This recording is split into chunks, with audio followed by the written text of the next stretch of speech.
Fantastic. Right, we're going to, first of all, the most important part of a formula is always that it will start, if I click in there, will start with a particular symbol. The particular symbol is an equals sign. If you don't have an equals at the beginning, it's not going to be a formula. Okay? So we can put equals in there, and then we can go off and we can highlight particular cells we want to, or we can go and highlight a whole range of cells. Okay? If you notice how it's got it on there, we've got, if it's a range, it's going to have a colon in between it. If it's just going to be a single cell, it's going to have just the actual column followed by the row. Okay? Always columns and then rows. We can then use our mathematical symbols. There's 4 main ones that you're likely to come across. Plus and minus, you're probably quite familiar with what that does anyway. But if you want to do multiply, you might naturally think of using an X symbol to do multiplication. But in computers, you need to use an asterisk, which is shift and 8. Okay? That's the multiplication symbol inside Excel. If I want to divide one cell by another, I'll have to use a forward stroke, just like that. Okay? And then I can choose which one I was going to divide by. So if I wanted to, I could divide by 3, and that should give us a rational number. See? 1 1/3. Now, as well as actually using those particular plus, minus, divide, and times, was it? We've also got functions. Now, functions are little programs that will go off and do particular parts for you. The most common one is sum. So, how do we start again? We start with a formula with the equal sign, and I'm going to use the sum function. As you see, I've typed it in there. It gives us a little bit of help automatically. Once you've got a function, you've got to use brackets to say the information inside it. It will give you some more help saying what numbers you want to do.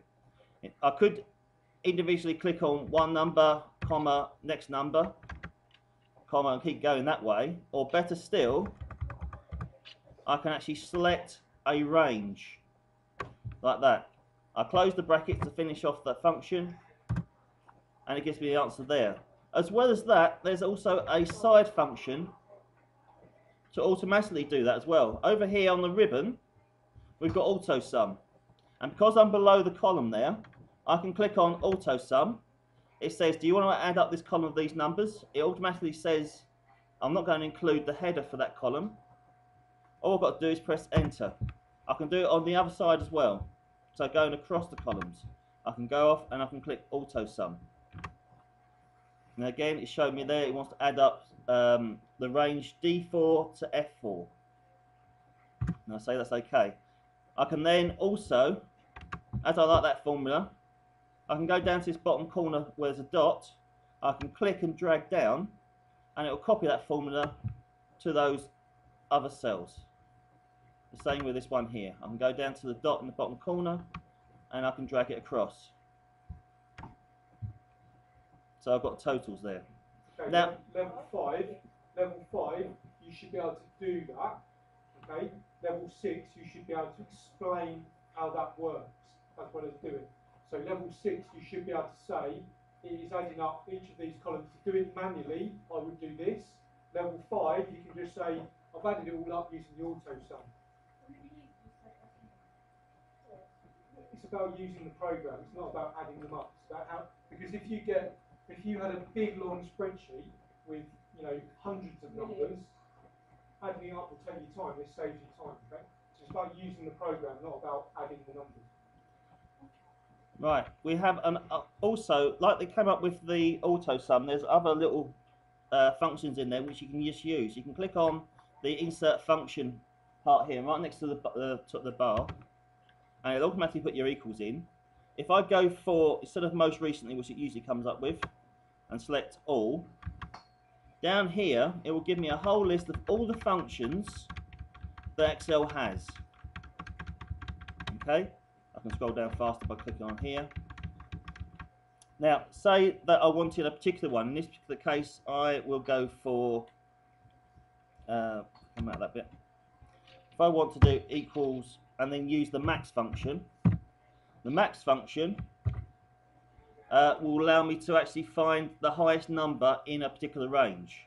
So I can give it a range of here, close the bracket on that, and that should come up with 15, which is the highest number. Similar to max, there's also min. Okay? So again, in there, you should be able to find all those functions. If I look down for max,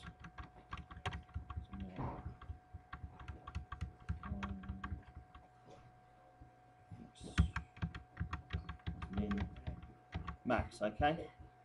There's max.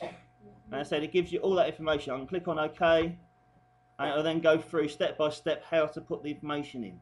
Okay? I can then use this bit here to say I want to go over and I want to select a range of arguments.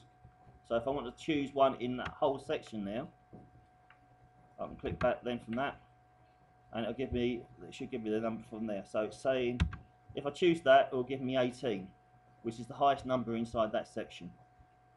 One last point we need on here, down here, if I wanted to find out how many how much space I had left in a container, I can set up a variable. So I can click on a square, I can click on the actual name of the cell and put in a unique name. So my max num. So then that cell now has my max num. So you can now use that cell. It doesn't change the value in it. I can put in the formula equals, and then put in my max num. See, it's already coming up in the bottom there saying, is that what you want? And then I can do minus, and then I can put the total for the amount of bananas there, and enter. And that tells me that I've got 16 spaces left in my container box there. So my container box up here has got 50. I'm using 34 of them. It gives me 16 left. Now if I look at the formula itself, as you can see, it's saying my maximum num, which then gives us a better idea of what that formula is doing to it. We're using a particular constant value. So then if I was to use that value across here, you see, each one of these now is now using my max num, but it's also changed the total it's using. So in there, it's using the D7 total. In the one next to it, it's using the E7, and in the one I originally started off is for the F7. The my max num, because it's a constant, hasn't changed, but it gives me more information as what that formula is doing. Okay? Any questions to that? You can call it anything you want, but it needs to be a unique name, so it doesn't get confused with something else. Okay? And all it is just clicking on a cell, and you can just go and give it a name right there. Yeah? But it has to be unique, otherwise it will not work. Okay, where's the...